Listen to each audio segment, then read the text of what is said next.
Equation, ये एक ऐसा टॉपिक है जो बहुत सारे बच्चों को क्लियर नहीं है।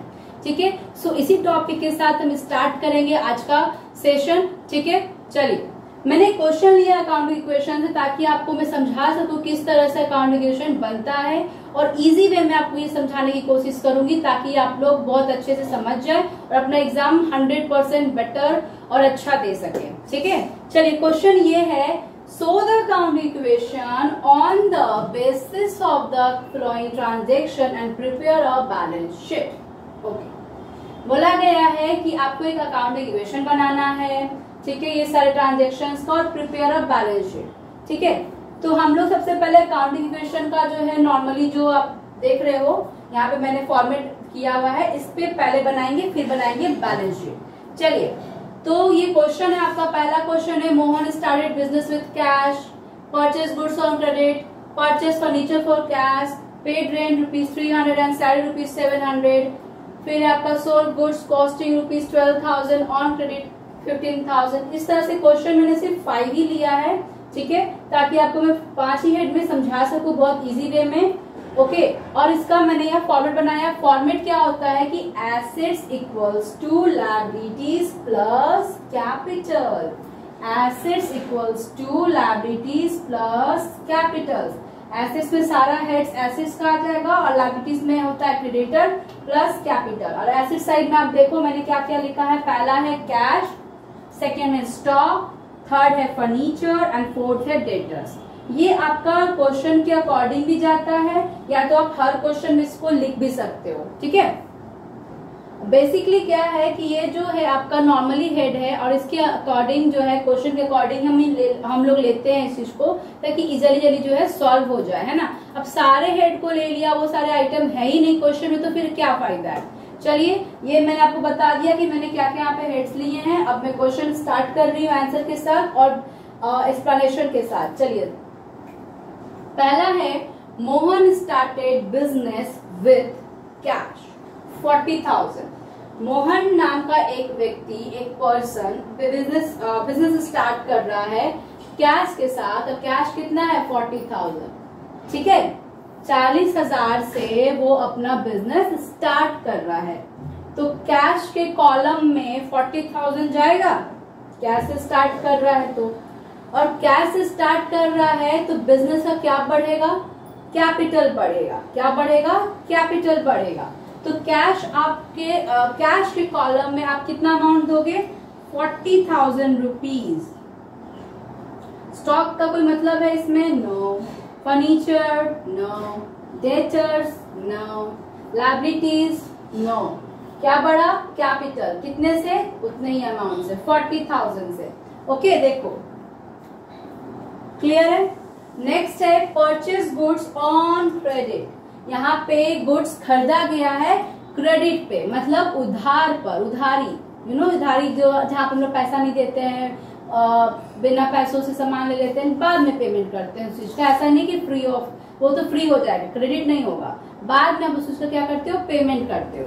ठीक है, तो यहाँ पे क्या होगा, परचेज गुड्स और क्रेडिट का मतलब क्या हुआ कि सामान खरीदा गया है बट उधारी खरीदा गया है। जब उधारी खरीदा गया है तो इसमें कैश से कोई लेना देना है, बिल्कुल भी नहीं। स्टॉक, सामान खरीदा गया है, गुड्स का नाम नहीं बताया है, इसीलिए हम स्टॉक को उसका अमाउंट दे देंगे। ठीक है, जब आपका गुड्स का नाम नहीं पता रहता तो हम लोग है ना, पता रहता है कि गुड्स अकाउंट नहीं रहता तो purchase account debit to cash कर देते हैं। तो जब गुड्स हमारा क्या है, नॉर्मली स्टॉक है, नाम तो दिया नहीं, फर्नीचर है कि क्या सामान लिए हो, तो यहाँ पे जो 15,000 आपका आया है वो कहाँ चला जाएगा, स्टॉक में चला जाएगा। ओके, 15,000 स्टॉक में। Furniture, no. Debtor, no. Creditor, भैया ने पैसे थोड़ी दिए थे। ठीक है, कैपिटल 0। तो क्रेडिटर कितना हो जाएगा, 15,000, क्योंकि यहाँ पे 15,000 उन्होंने क्रेडिट पे लिया था, तो क्रेडिटर लायबिलिटी हमारी बढ़ गई है। नेक्स्ट है परचेज फर्नीचर फॉर कैश। अच्छा, तो आप गुड्स खरीदेंगे, उसका नाम नहीं बताएंगे क्रेडिट पर, और फर्नीचर खरीदेंगे तो कैश देके, क्या बात है। चलिए, तो मोहन बाबू जो है यहाँ पे फर्नीचर खरीद रहे हैं कैश देकर, तो जब कैश देकर खरीदेंगे तो कैश में एंट्री होगी। लेकिन उससे पहले हम लोग को यहाँ पर एक नया इक्वेशन तैयार कर लेना है, उसके बाद हम जाएंगे नेक्स्ट एंट्री में। ओके, तो नया इक्वेशन का मतलब प्लस माइनस कर लीजिए। तो नया इक्वेशन का शॉर्ट फॉर्म में लिख दे रही हूँ एनी। नया इक्वेशन में कैश का अमाउंट कितना आ जाएगा 40,000, स्टॉक 15,000, फर्नीचर अभी भी 0 है, अच्छा कोई नहीं नेक्स्ट में हो जाऊंगा। डेटर 0 है, लायबिलिटी आपका 15,000 है एंड आपका कैपिटल 40,000 है। ओके, ये रहा नया इक्वेशन। अब हम इसकी एंट्री करेंगे थर्ड वाली की। फर्नीचर खरीदा है, फर्नीचर का कॉलम दिख रहा है, तो फर्नीचर वाले कॉलम में हम लोग यहाँ पे अमाउंट लिखेंगे और यहाँ पे कैश से कोई मतलब है कि नहीं है ये बताओ। सामान किससे लिया है, कैश से लिया है ना, और कितने का लिया है 10,000 का लिया है। सामान कितने का लिया है 10,000 का लिया है, तो कैश वाले कॉलम में जाएगा इसका अमाउंट और किस में जाएगा फर्नीचर में जाएगा। देखो क्वेश्चन से ही समझ में आ जाना चाहिए किसमें कौन सा अमाउंट जाएगा। तो अब देखो जब फर्नीचर खरीदा तो हाथ से क्या चला गया कैश, सो सैड। तो कैश जब चला जाएगा आपके हाथ से तो कैश के कॉलम में क्या करोगे माइनस कर दोगे 10,000 रुपीज, क्योंकि आपके हाथ से पैसा चला गया। स्टॉक कुछ नहीं, फर्नीचर जी हाँ 10,000 का सामान लिया था हमने भाई, चलिए। डेटर जी कुछ नहीं, क्रेडिटर जी कुछ नहीं, 0 कैपिटल कुछ नहीं। फिर से एक नया इक्वेशन बन जाएगा हमारा, ठीक है। इसको फिर से हम लोग प्लस माइनस कर देंगे भाई। चलिए 40 में से 10 घटा दीजिए 30,000।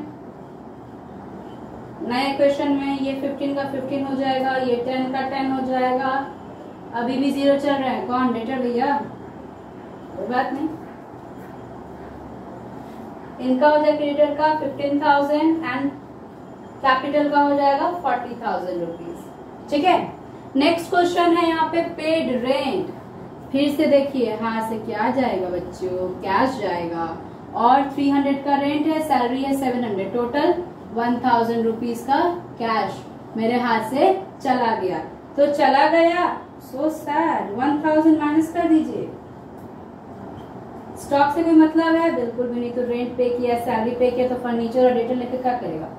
चलिए क्रेडिटर में बताइए, क्रेडिटर में कुछ होगा बिल्कुल भी नहीं। बट हाँ मेरा यहाँ पर क्या जो अमाउंट 1,000 था घट जाएगा अगर कैश, तो कैपिटल पे इफेक्ट नहीं पड़ेगा, तो कैपिटल पे इफेक्ट जरूर पड़ेगा। तो 1,000 यहाँ पर भी लेस हो जाएगा, माइनस हो जाएगा। समझ गए ना क्यों होगा, हाथ से पैसा गया है तो बिजनेस में तो पैसा जाएगा बुद्धू। चलिए माइनस करते हैं, फिर से नया इक्वेशन हम लोग लाते हैं। 30 में से 1,000 गया, 29,000 प्लस 15,000 प्लस 10,000। यहाँ देखो अभी बेचारा सिंगल ही है। चलिए ये हो जाएगा 15,000 और ये हो जाएगा 40 में से 1 39,000, ठीक है। The list number 5 is sold goods costing 12,000 on credit 15,000। यहाँ पे क्या किया मोहन ने कि जो गुड्स जो था आपका, यहाँ पे जो गुड्स है वो जो गुड्स है वो कितने का था 12,000 का था और बेचा कितने पर है 15,000 पर है। कितने का बेच दिया है 15,000 पर। तो जो गुड्स का कॉस्टिंग है 12,000 वो कहाँ जाएगा आपके स्टॉक में, और कैश वाले कॉलम में पहले 0 लिखो, उसके बाद स्टॉक में आ जाएगा आपका 12,000, ठीक है। और ये 12,000 जो हो जाएगा आपका स्टॉक घट जाएगा, इसीलिए माइनस 12,000। फर्नीचर से कोई मतलब है नहीं, डेटर से हाँ अब सिंगल नहीं रहेगा, अब रहेगा ये मिंगल। ये जो 12,000 था कितने पे किया था 15,000, तो डेटर कितने से हो जाएगा 15,000 से हो जाएगा, ठीक है। और हमारा जो है क्रेडिटर 0 और ये हमारा हो जाएगा। अब देखो यहाँ पे क्या कहानी होगा, कैपिटल में 15,000 में बेचा, 12,000 का सामान था, तो कितने का हो गया, कैपिटल कितने से बढ़ जाएगा 3,000 से। तो यहाँ पर ये 3,000 आपका अमाउंट चला जाएगा। फिर इसका नया इक्वेशन आप बनाओगे, फिर से एक नया इक्वेशन बनेगा बच्चों। आप लोग राइटिंग पे मत जाना क्योंकि ये बोर्ड है, बोर्ड पे राइटिंग मेरी बनती नहीं है, ठीक है। सो प्लीज हंसना मत बच्चों।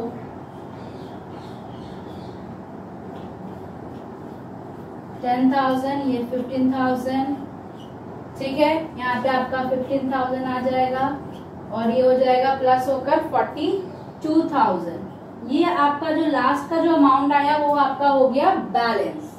ठीक है, आई होप आपको ये समझ में आ गया होगा, है ना, क्लियर है एकदम अच्छे से। चलिए, तो आपके एग्जाम के लिए बहुत ज्यादा इंपॉर्टेंट है, आप लोग अच्छे से इसको समझिए और एग्जाम अपना बहुत अच्छे से दीजिए। आई होप आपको ये वीडियो समझ में आया।